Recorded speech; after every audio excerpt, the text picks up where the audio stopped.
Imagine isso, você colocou um modelo de aprendizado de máquina para treinar. O notebook está rolando há séculos, o seu computador mais parece um foguete prestes a decolar. Finalmente, o treinamento acaba e saem os resultados. Mas é uma tragédia. O modelo é uma porcaria, as previsões estão todas erradas. E a primeira coisa que passa na sua cabeça é: o que foi que eu fiz de errado? Calma. A boa notícia é que você não está sozinho. E saiba que isso é muito comum quando a gente está começando na área. E é por isso que nesse vídeo nós vamos explorar juntos os principais aspectos que podem estar influenciando os resultados ruins do seu modelo. Oi gente, eu sou a Kiz e esse é o canal Programação Dinâmica. Aqui você encontra vídeos sobre ensino de programação, ciência de dados, inteligência artificial, discussões sobre tecnologia e seus impactos na sociedade. Quando a gente está trabalhando numa modelagem de dados, treinando um modelo de aprendizado de máquina, a nossa tarefa é selecionar um algoritmo de aprendizado e treinar ele a partir dos dados. E é exatamente por isso que as duas coisas que podem dar errado são termos algoritmos ruins ou dados ruins. E os aspectos sobre os quais eu vou elaborar aqui se relacionam exatamente com essas duas coisas, ou com ambas ao mesmo tempo. Olhando para os problemas que estão relacionados aos dados, eu consigo pensar em 4 aspectos principais. O primeiro deles está relacionado à quantidade de dados que a gente vai inserir nesse modelo. Se a gente tiver uma quantidade pequena de exemplos, uma amostra que não represente suficientemente o problema que a gente está tratando, certamente o nosso modelo não vai desempenhar bem. A gente precisa de uma quantidade suficiente de dados para treinar um modelo e também para poder testar e validar esse modelo, certo? Acredito que se você tem estudado sobre a área, isso deve ser até já bastante intuitivo para você, porque você já entendeu que um modelo aprende a partir de exemplos e a quantidade de exemplos que você tem para treinar esse modelo vai influenciar diretamente no resultado. Um modelo precisa de uma quantidade suficiente de dados para aprender os padrões sobre esses dados. E a forma de solucionar esse problema é necessariamente revendo os dados que a gente tem, aumentando a quantidade de dados utilizando técnicas de data augmentation ou então eventualmente conseguindo fazer novas coletas de dados para que a gente possa ter uma amostra mais adequada para treinar um modelo. Um outro aspecto similar a esse tem a ver com a representatividade dos dados que você está trabalhando. Então, nesse caso, você tem a quantidade de dados suficiente, mas se os dados não forem representativos para o problema que você quer resolver, você pode ter um problema.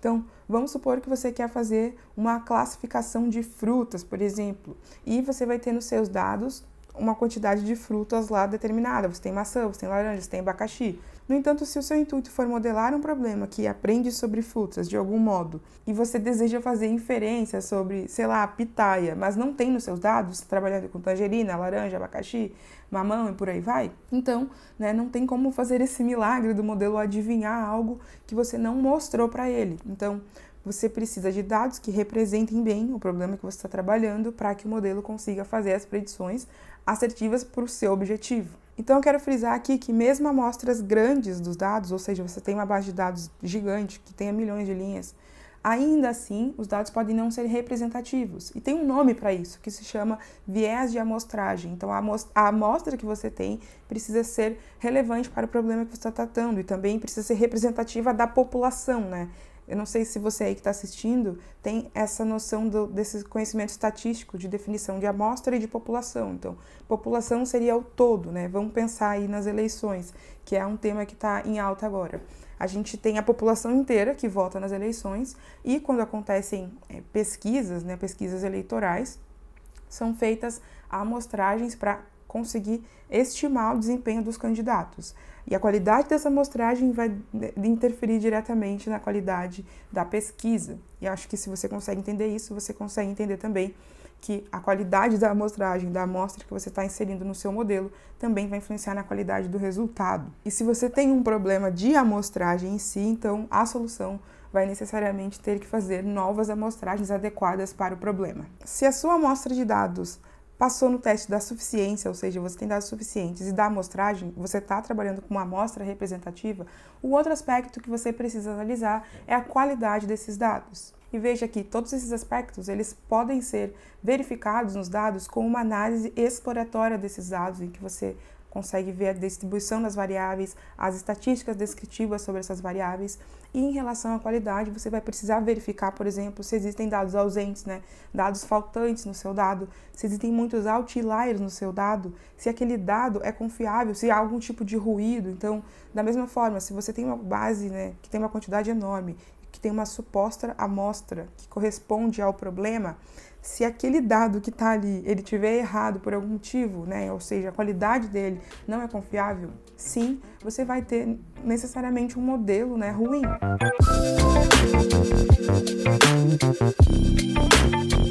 Então, se a qualidade dos seus dados não é confiável, a qualidade do desempenho, do resultado do seu modelo também não vai ser. E, de novo, para solucionar problema de dados, você tem que rever a parte da coleta, ou no caso da qualidade, eventualmente você consegue resolver na etapa de limpeza e de processamento dos dados. Então, você consegue eventualmente eliminar os outliers, substituir ou remover os valores faltantes, e isso vai transformar os dados que você vai utilizar para treinar o modelo em dados que têm uma qualidade melhor. Então, não significa que você precisa descartar toda essa sua amostra, mas sim você vai precisar dar uma atenção nas etapas que são anteriores à modelagem, que é a etapa de análise exploratória, limpeza e processamento desses dados. Ainda relacionado aos dados e também a essa etapa de processamento, a gente tem a parte de seleção das features, das variáveis e das características. E além da seleção, a gente saber se as features que a gente tem são relevantes para o problema. Por exemplo, é pouco provável que eu consiga fazer um modelo que estime bem o preço dos imóveis no centro de São Paulo se eu estou usando como base o signo dos moradores e as cores dos telhados das casas e dos imóveis. Quer dizer, poderia existir uma cidade em que os bairros mais ricos têm telhados de uma cor e os mais pobres de outra, e isso é tão uniforme que isso seria uma variável interessante para você fazer a predição. Mas, em geral, por exemplo, na cidade de São Paulo, não é a cor do telhado em si que vai ser um bom estimador do preço desse imóvel. O nosso modelo vai conseguir fazer boas predições se a gente tiver uma quantidade de dados suficiente, mas relacionadas a características que sejam relevantes para o problema. E a gente tenha nenhuma ou muito poucas características irrelevantes. Nenhuma é mais raro. Geralmente a gente vai ter características que são relevantes, relacionadas ali àquele contexto, mas a gente vai precisar que a maioria das características sejam relevantes para o problema. Porque não tem como fazer milagre. Existe até uma frase que é muito conhecida em inglês, que é trash in, trash out, ou traduzindo para o português seria lixo entra, lixo sai. Não tem como fazer milagre, se está entrando lixo no modelo, vai sair uma previsão lixo. E para lidar com isso, a gente tem que fazer uma boa seleção das características que a gente vai utilizar para treinar. Eventualmente, a gente pode utilizar estratégias de feature extraction, na extração de características, ou seja, combinar duas variáveis pode ser útil para a gente ter uma variável mais relevante para lidar com o problema. E, novamente, eventualmente também trabalhar em novas coletas de dados para extrair mais features. Por exemplo, você está trabalhando com uma base de dados e você se dá conta que você pode extrair novos dados de outras fontes, combinar com os que você já tem para conseguir ter ainda mais características relevantes para o seu modelo.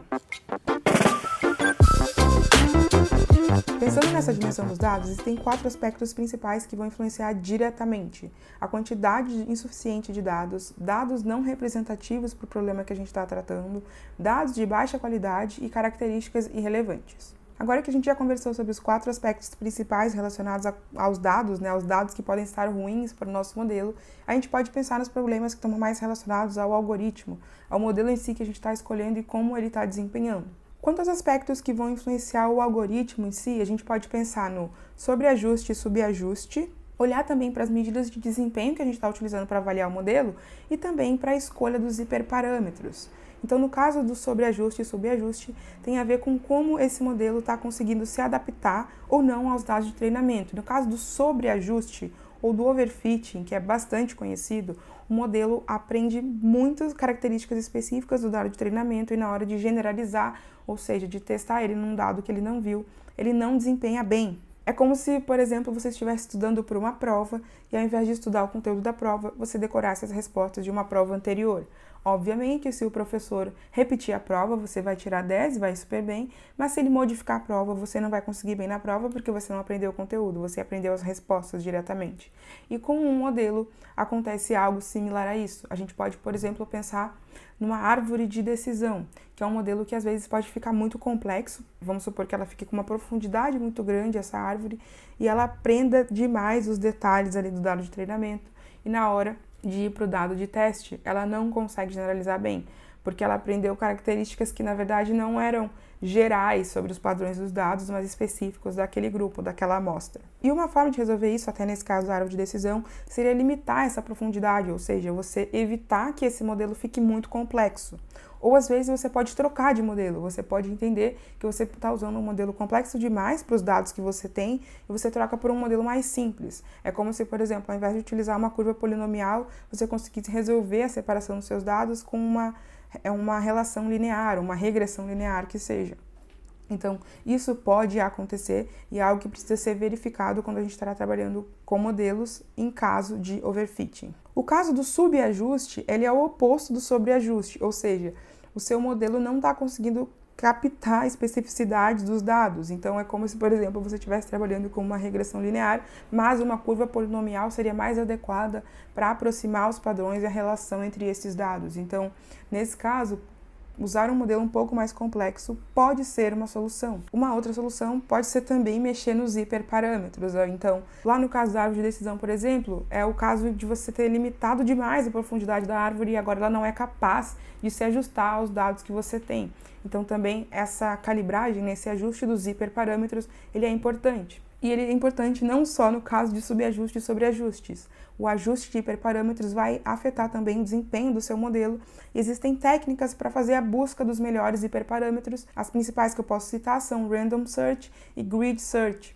Se você tem interesse em se aprofundar nisso, eu recomendo que você pesquise depois. Tem inclusive vídeo aqui no canal sobre isso. E por último, se você acha que seu modelo não está funcionando, eu espero que seja por meio de uma evidência de que você mediu, né? Você utilizou alguma métrica. No caso lá do aprendizado supervisionado, a gente vai ter, por exemplo, a acurácia, a precisão, a revocação, a especificidade, o F1 score, ou seja, várias métricas. E, dependendo do problema que a gente está utilizando, pode ser que olhar para uma métrica só, por exemplo, de acurácia, não é a melhor solução. A gente pode pensar, por exemplo, em casos em que os dados estão desbalanceados e o modelo vai desempenhar melhor para classificar uma determinada classe dos seus dados e outra não. Então, fazer essa análise mais minuciosa também, utilizando da melhor forma as medidas de desempenho que a gente tem disponíveis, pode nos dar uma noção melhor de como esse modelo está desempenhando no treinamento, como ele está ou não generalizando nos dados. Por fim, eu gostaria muito de reforçar que sentir essa frustração e cometer esses erros quando a gente está começando na área de ciência de dados